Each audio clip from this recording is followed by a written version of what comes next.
Alright guys, welcome back to today's episode, and I'd like you guys to just visualize this. You're a player, you come into a club, maybe as the best signing a club has ever made.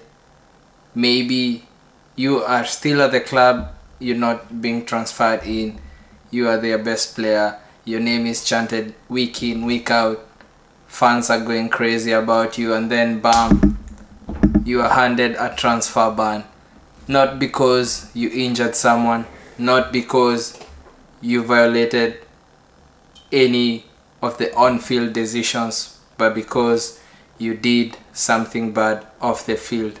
Today's episode is going to be covering something that I'd like us to explore more, something called the betting scandal and the rules that come with it. As we dive into today's episode of the murkiest of rules that players might violate, which is the betting rules, I'll want us to take this concept of we have a commandment that you shouldn't break, and this commandment is you are off limits from betting on any football match, local or global. You are also off limits from betting on transfers and managerial changes, and you are also off limits from using insider information, like say my teammate is going to be injured and tell this to your mates and they end up betting on a certain player is not going to start today, he's going to be injured for certain amount of days. So this is something that you're off limits as a player, a manager, a referee, and also the club's kitman. Anybody who runs the club is off limits from betting. So there's this rule called FA Rule E8, which is the clearest example of a rule that explains why betting should not be done. So it says a participant shall not bet either directly or indirectly. As we mentioned, the indirect part is giving out insider information in regards to a player not playing, a manager changing. Maybe as a player you tell your mates, I'm moving to this club, you can bet on it. So going back to the rule, it says a participant shall not bet either directly or indirectly on any football match or competition anywhere in the world. So you're off limits from betting on anything in regards to a football match. So this includes playing in the match which you're in as a player. You're banned from betting on the said game. You are also banned from betting if you're not playing in the team and you're injured or the manager decided to put you on the bench. You are also banned from betting on other football leagues, be it the Serie A. If you're in the EPL, you're banned from betting on Serie A games. You're banned from betting on Liga A, Primera Liga, La Liga, Bundesliga, Primera Division. All these leagues, as a football player, as a manager, as a football referee, as a club's kitman, you are off limits from these leagues and games. I have this question that I'd like to pose to you, my fans, and I'd like us to interact in the comment section. Why do players risk it all? You have this money, you have the fame, you have everything that you dream of as someone who's living outside the profession of football, outside the athlete's profession. You have all the money flowing in. I'd base this betting thing close to the R-word thing that most players get themselves into. It disgusts me that you can get anything in this world and you decide to go the R-word side. Aside from that, why do players risk it all?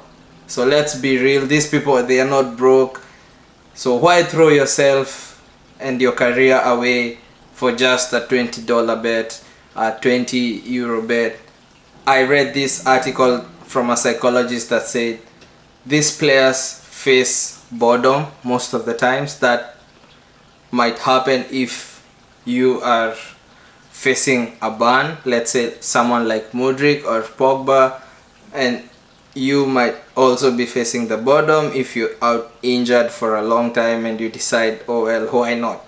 And then the psychologists still say it's a gambling addiction. There is a gambling addiction, and I'll come on why this thing is prevalent.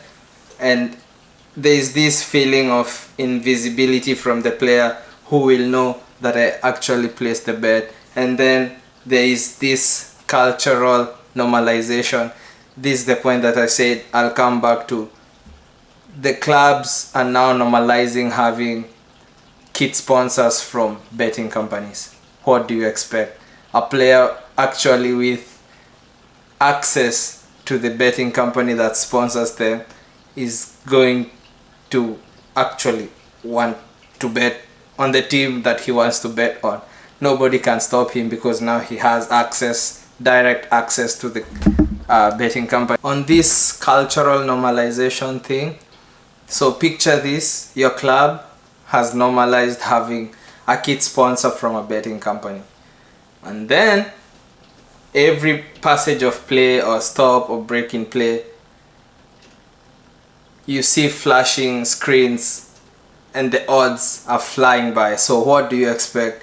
This player will be thinking, oh my, so we have better odds. Oh my, so if I actually try and bet against this, if I tell my friends or mates, I will give out a penalty and you can bet on this.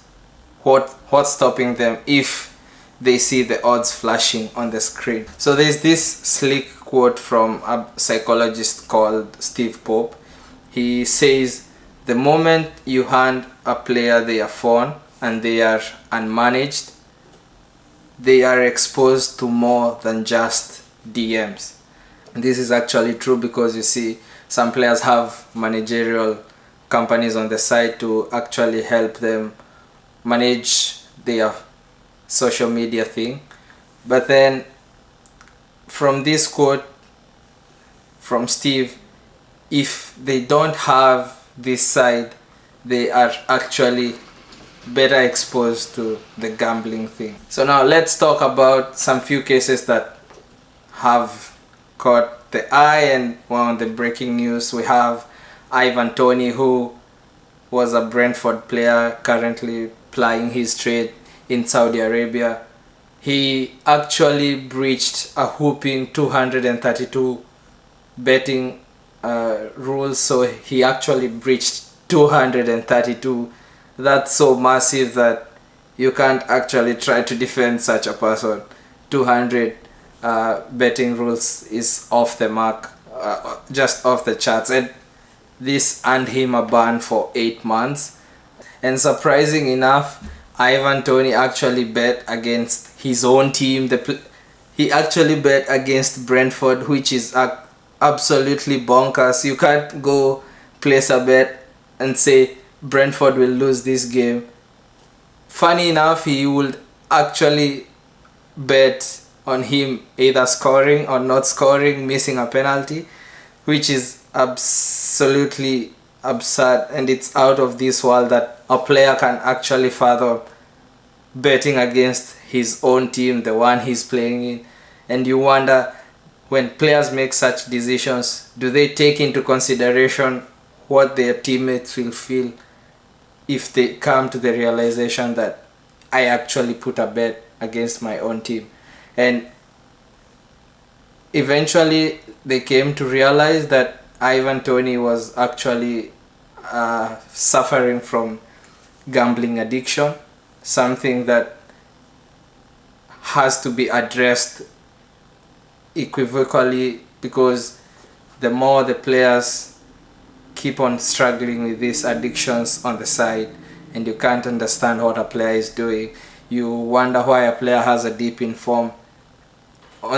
Actually, they have a psychological battle going in their head, like, I can't stop the addiction, I can't stop betting, I can't stop gambling. So Ivan Toney is actually getting support to this date. And then you have a player like Sandro Tonali, which is a case that's absurd in its own way. A team forks out money, pays your transfer fee, brings you on board, and then you end up serving a 10-month ban. That's actually the whole season plus a month before you restart your preseason for the next season, which makes it absolutely absurd, because this team will actually have to pay your salary while you're out banned. You can't play for them for the entire season, and they had to adapt quickly. They had to bring in somebody else to hold down that position, because we are a man short in the midfield, and the man we brought in has just got a 10-month ban. So he was another player who actually placed bets against his own team, and he was a player who actually placed some bets on Milan, as he was a player in AC Milan. But then Sandro Tonali has now undergone therapy, he has done community outreach, he's actually said himself he feels better, he's a different person, he's stopped the gambling thing. And then the next player from Italy was Nicolo Fagioli from Juventus. He suffered a 7-month ban, and interesting enough, his case is also weird, because he actually went and reported himself, I have been doing some betting, I'd like to come forth, be clean with this matter. And the issue is not with the self-reporting, is how he said when he self-reported that he was betting on illegal sites. So if the legal sites give you this so good package of the odds, what do the illegal sites provide you with? That's a question you have to ask yourself. But then he's undergone therapy, and he actually faced a lighter punishment because he's the one who came forth. He wanted to go clean. And then the next player we have on the list is Kieran Trippier. He served a 10-week ban. You might ask yourself, why so light of a punishment? It's because he didn't bet on himself or anything. He actually told his mates, I'm going to Atletico and you can bank on my transfer going through, so you can place a bet. So that's what we addressed at the start of the video as insider information. The next player we have on our list, which is just short enough but we won't exhaust every other player, is Daniel Sturridge. So Daniel Sturridge suffered a 4-month ban, and he actually has a similar case to Trippier. He told his family that he is going to have a potential transfer to a Turkish club, and they actually placed a bet on this. And then when this was realized, he actually got his contract from the Turkish club terminated. So you ask yourself, why does a player risk it if you know that you might actually get banned, a contract might be terminated, the club you're playing for might say, we will not pay your salary for the entirety of the ban.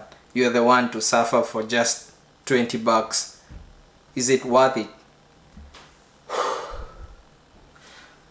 So fun start. The FA in itself, I haven't researched on other leagues, but the FA is actually investigating 1,400 betting allegations. This is between 2014 and 2022. That's eight years, and then that's roughly 2 cases a day, trying to uncover which players are placing these bets, trying to understand what amount of ban we can hand them. So what happens when a case is discovered, you might ask yourself, the investigation starts, and then the next step after the investigation, which can actually take months or years, the player in question is actually put through an inquisition, and they try to find information, and then if you are not forthright with them, they actually pull your betting data and they review it, backdate it to whenever you started your account, and then sometimes players have their phones confiscated from them and you can't use your phone during the ban period, or not the ban period, the investigation period. And if guilty, you serve a ban plus a fine and a mandatory education. In this case, you see someone like Ivan Toney underwent therapy, which had some medication, and then you have someone like Fagioli and Tonali. They had to undergo also community outreach to try and understand the effects of betting in itself. So it's not just a slap in the wrist getting these bans. It's actually, some clubs terminate contracts, as we've seen with Sturridge, and it's a damage to your reputation as a player.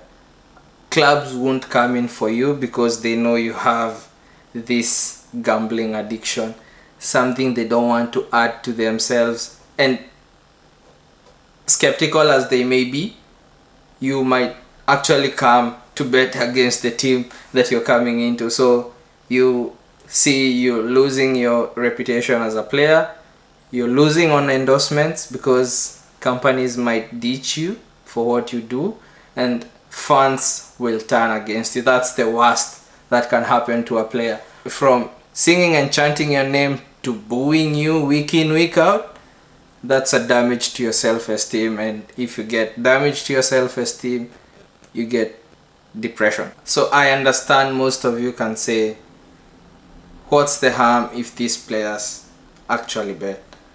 I have a counter for you.